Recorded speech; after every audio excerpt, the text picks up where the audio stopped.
Polymer-framed handguns are striker-fired, and steel-framed guns are hammer-fired.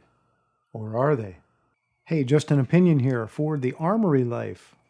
You have to look pretty hard to find any guns that break that rule, but you don't have to look any further than Springfield Armory's XDE to find one of the best.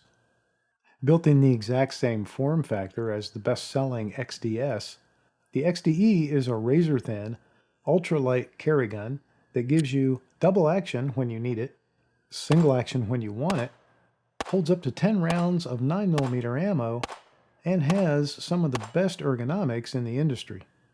It's available in two sizes, the ultra-small 3.3-inch and the stretched 4.5-inch barrel versions.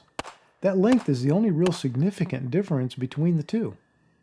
I've had the 3.3-inch version for a while and I love it, but I wanted to compare it to the longer barrel version and see if I shoot one better or if there are any differences I can feel during live fire.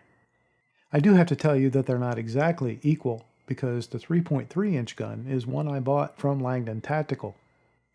If you don't know about Langdon Tactical, they take double-action, single-action handguns, and in my opinion, they choose only the ones that come from good breeding stock.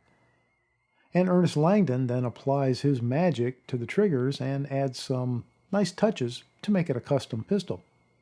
So I figured I'd notice a huge difference in the trigger because of that. And while it is easy to feel a difference, it's not as dramatic as I might have expected. Kudos to Springfield Armory for putting a nice stock trigger on the XDE. I measured the factory set pulls at under 10 pounds double action and just under 5 pounds single action. Of course, there's a decocker that allows you to safely drop the hammer on a loaded chamber, and that same control doubles as an external safety. Hammer down and safety on is about as safe as you can make a gun for carry.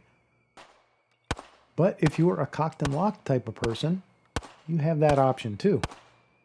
The real test for me is to learn whether I shoot one better than I do the other.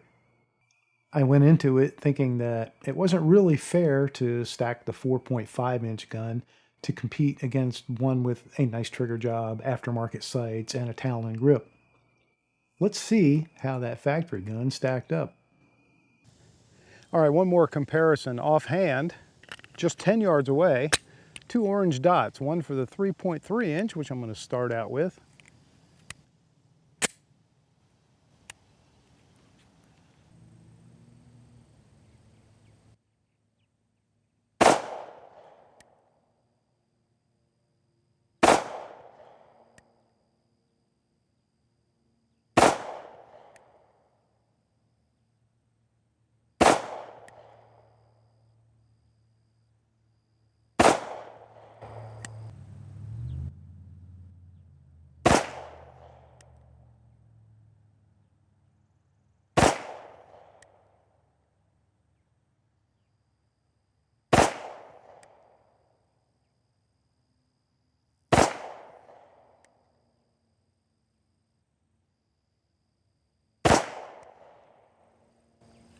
It looks like maybe I tightened it up a little bit, so that's good.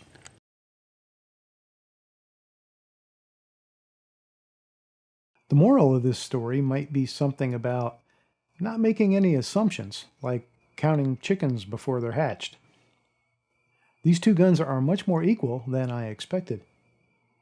I don't think the length difference matters much except for a slight weight and balance difference.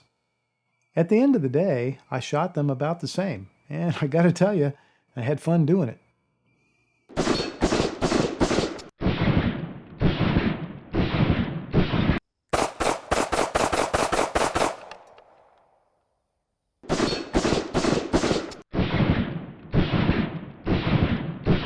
Bottom line is, pick the one you want based on the size that works best for you, and in either case, you've got yourself an excellent little handgun that offers much more than a simple striker-fired pistol can.